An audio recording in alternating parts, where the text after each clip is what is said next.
Hello, my name is Emily Gasner and I'm with Working Solutions. I'll be talking about how to raise money for your business.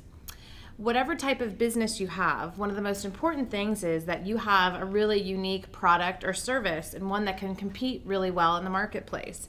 So you're going to need to be very convincing to other people if you're asking friends, family, or asking a bank for funding that this product or service is going to be something that there's a lot of demand for. So you should do your research in advance and make sure that your target customer is interested in this type of product or service.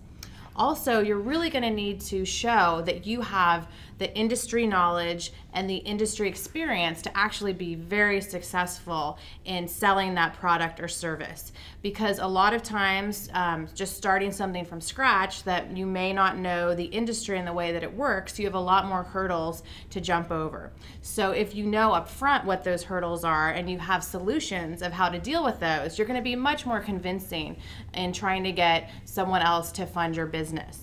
Also, you need to be very creative. That's one of the hallmarks of a great entrepreneur. So what you can do to be creative is try to think of all the ways that you can raise money. It doesn't necessarily need to be a business loan or a credit card or venture capital. It could be your neighbor next door who's expressed interest in something, say you're baking pies and maybe your neighbor said, you know what, I'd be interested in giving some money to help you get started. So really try to think of non-traditional ways to get funding for your business. You might also look to local nonprofit organizations that provide what are called microloans to people that are getting started.